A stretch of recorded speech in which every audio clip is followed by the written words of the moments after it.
आज जगह जगह चैन लूटी जा रही है, बच्चों का अपहरण हो रहा है, व्यापारियों की हत्याएं हो रही है, गैंगवार हो रहा है दिल्ली के अंदर, कानून व्यवस्था। पंजाब सरकार की पोस्ट मैट्रिक स्कॉलरशिप योजना 245 करोड़ रुपए आवंटित ताकि अनुसूचित जाति के विद्यार्थियों को मिले उच्च शिक्षा। अगर मुझे ये स्कॉलरशिप ना मिलती तो शायद मैं अपनी पढ़ाई जारी न रख पाती। 2,31,000 विद्यार्थी पंजीकृत, 92 करोड़ की रकम दी जा चुकी। मैं AI/ML हमेशा से पढ़ना चाहता था। अगर ये स्कॉलरशिप नहीं होती तो मैं कभी भी एडमिशन नहीं ले पाता ऐसे कोर्स में। मुख्यमंत्री भगवंत सिंह मान की कोशिशों से पंजाब बन रहा है रंगला पंजाब। मोदी जी आपसे संभलती नहीं, अमित शाह जी आपसे संभलती नहीं। आप दिल्ली के अंदर चुनाव लड़ने के लिए आए।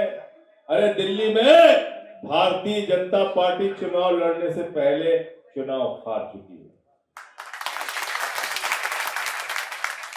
और क्या कह रहे हैं, हमारे पूर्वांचल के भाई है ना यहाँ पे, नाम कटवाने का अभियान आप क्या चला नहीं चला? चला है ना फरफड़गंज में? चला। उत्तराखंड के भाई है हमारे यहाँ, उत्तराखंड के जो यूपी से, बिहार से, उत्तराखंड से हमारे भाई आके यहाँ 30-30 साल से रह रहे, 40-40 साल से रह रहे। उनके बच्चे यहीं पे बड़े हुए, पढ़े, नौकरी कर रहे, उनके नाम आप कटवा रहे हो।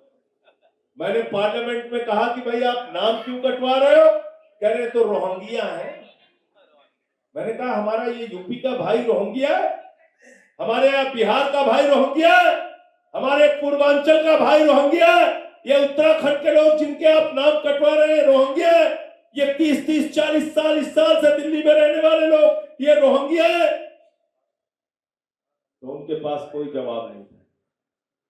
मैं आप लोगों से हाथ जोड़ के विनती करने के लिए आया हूं, जिन्होंने पूर्वांचल के भाइयों को बांग्लादेशी और रोहिंग्या कहने का काम किया, उनकी जमानतें जब्त करा के यहां से भेजना। हम अपने ही देश में बांग्लादेशी हो गए। जब चुनाव आता है तो इनको बांग्लादेशी याद आते हैं। मैंने पूछा संसद के अंदर खड़े होकर, आप भी सवाल पूछना, बांग्लादेश की सीमा की सुरक्षा करने की जिम्मेदारी किसकी है भाई? भारत बांग्लादेश की सीमा की किसकी है? जोर से बोलिए। भारत बांग्लादेश की सीमा की सुरक्षा की जिम्मेदारी किसकी है? अमित शाह और केंद्र सरकार। गलत तो नहीं कह रहा हूं? और बांग्लादेश की सीमा लगती किससे है? त्रिपुरा से, जहां बीजेपी है, आसाम से, जहां बीजेपी है, बंगाल से, जहां टीएमसी है। और सीमा की सुरक्षा की जिम्मेदारी बीएसएफ करती है। करती नहीं करती? करती नहीं करती? किसके अधीन आती है? किसके अधीन आती है? तो एक बांग्लादेशी त्रिपुरा पार करके, आसाम पार करके, बंगाल पार करके, झारखंड पार करके, बिहार पार करके, यूपी पार करके दिल्ली कैसे आ गया, ये तो बता दो। या ट्रंप की सरकार चल रही है क्या? ओबामा की सरकार है क्या? बाइडेन की सरकार है क्या?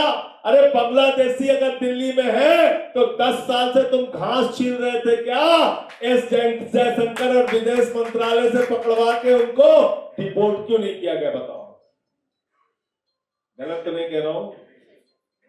और बांग्लादेशियों से बहुत प्यार है मोदी जी को, पता है कि नहीं आपको? आपको पता है नहीं पता है? ओझा साहब, 50 साल जब आजादी के पूरे हुए बांग्लादेश के, तो बांग्लादेश वालों ने केजरीवाल को नहीं बुलाया, और ना हमारे गोयल साहब को बुलाया, ना ओझा जी को बुलाया। किसको बुलाया?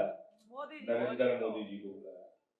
और जब गए वहां पे मोदी जी, तो बांग्लादेश में जाके बोले कि मैं तो बांग्लादेश का स्वतंत्रता संग्राम सेनानी हूं, मैं बांग्लादेश की आजादी का योद्धा हूं, मैं तो बांग्लादेश को आजाद कराने के लिए जेल गया। पता है नहीं पता? बोला था ना? बोला था कि नहीं बोला था? और दूसरी बात बता दूं, मोदी जी बांग्लादेश के खिलाफ कार्रवाई, ये भक्त तो ऐसे चिल्लाते रहते हैं बेचारे। अभी 2 लाख टन चावल भेजा है, 2 लाख टन चावल मोदी जी ने बांग्लादेश को भेजा है। मैंने कहा 2-4 बोरी भक्तों को भी भेजते। भेज देते, नहीं भेजा।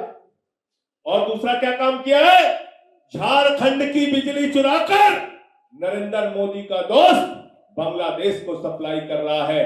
कोई भी बीजेपी का कार्यकर्ता विरोध करना चाहता है, मैं आपसे कहना चाहता हूं, आम आदमी पार्टी वाले भी आपके साथ कंधे से कंधा मिला के चलेंगे। चला नरेंद्र मोदी से कहो कि अडानी का ठेका कैंसिल करवाएं, तब हमसे बात करना। तुम्हारे बच्चे बांग्लादेश के अंदर शेखों के साथ दुबई और कतर में जाके धंधा करेंगे और हमको यहाँ पे हिंदू मुसलमान के बीच में नफरत करने की बात सिखाओगे। ये दोहरी चाल तुम्हारी चलने वाली नहीं है। तुम लोग बांग्लादेशियों से मिले हो, तुम ही लोग बांग्लादेशियों को बसाते हो। और ये बात तुम्हारे उस समय के नगर विकास मंत्री हरदीप पुरी ने एक ट्वीट करके जानकारी दी थी। दिया था कि नहीं दिया था बता, कि बक्कर वाला ईडब्ल्यूएस कॉलोनी में हम बसा रहे हैं बांग्लादेश, ये बोला था हरदीप पुरी। तो इसलिए बातें बहुत सी हैं, कितनी बातें करूं, बहुत लंबी बात हो जाएगी। आप सबसे सिर्फ एक ही अनुरोध और विनती करने के लिए आया हूं, जिस बिना अच्छा, ये संजीवनी योजना और महिला सम्मान योजना का कार्ड है। जो जिन लोगों ने रजिस्ट्रेशन ना कराया हो वो सब लोग अपना रजिस्ट्रेशन जरूर करा लेंगे, अपना पंजीकरण जरूर करा लेंगे। ये हमारे साथियों का अनुरोध है और मैं भी आप सबसे हाथ जोड़ के अपील कर रहा हूं।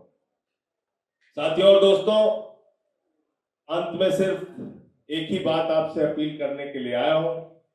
इस क्षेत्र से हम सबका बड़ा भावनात्मक रिश्ता है और रिश्ते का कारण है कि 3 बार से लगातार आपने मनीष सिसोदिया जी को यहां से जिता के भेजा है और उनके कंधे से कंधा मिलाकर चलने वाले एक साथी के रूप में